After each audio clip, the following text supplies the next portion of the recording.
Mukhang di ka naman tatagos sakin o. Espinasyon Edrix. What? Bro, what are you talking about, man? Aba ang yabang. Siya lang naman si Kendrick. Nakikita ninyo nga may nagyayabang na mortal. Ayoko pa naman sa lahat yung mahina este. Mayabang. Kaya ngayon tuturuan natin ito ng tamang leksyon. Yeah, boy. Kung nakikita ninyo nga nag-show ako tas nagtamus siya. Grabe lugi na ako.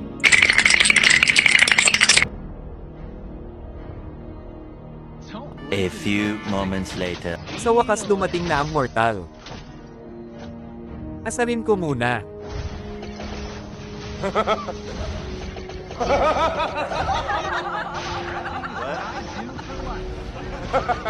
Kung nakikita ninyo nga hindi ako lumalabas sa tore para magalit siya.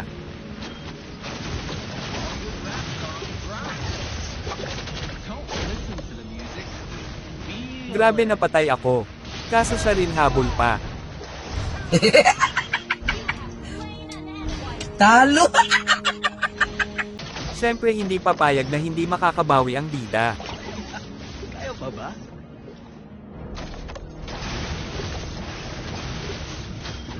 Uy, bagsak! Nakita mo! Kung nakikita ninyo nga grabe ako makarecall pag nakakapatay. Sa oras na nga ito nabigyan ko na naman si Idol.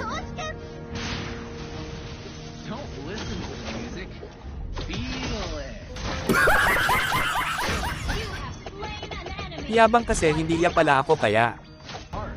Parang may naamoy ako hindi maganda. Sumalpat nga dito si Idol at inatake ako. Pagsipa ko nga sa kanya nag-ulti agad siya tas nag-vengeance.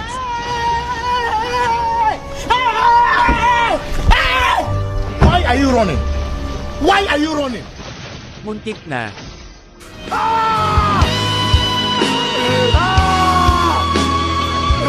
Hinabol nga na naman ako ni Idol dito. Kaso di siya napatay. Kung nakikita ninyo nga hindi pa rin ako umuwi. At nabigyan ko pa siya. Habang nagre-red buff nga ako dito dumating siya.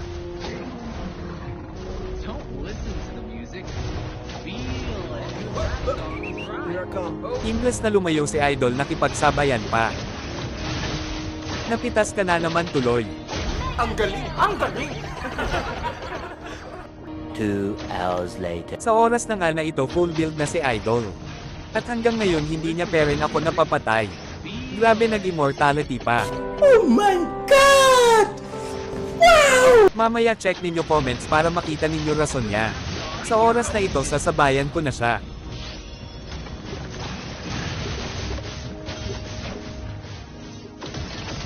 Sa tingin ni Idol makakaligtas siya gamit yung immortality.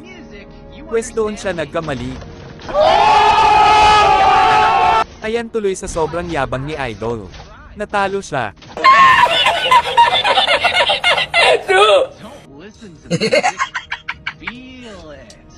Talo! Pero guys may part 2 pa ito kasi naghamon ng rematch ang Mortal. Abangan sa part 2 kung makakabawi ba ang Mortal. Huwag kayong mag-alala kasi eco-content ko pa rin kahit natalo. Ang tanong mananalo ba siya?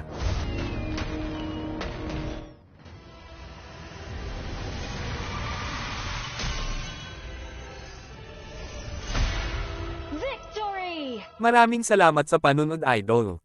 Palike na lang ng video please tas pa-share na rin. See you sa part 2.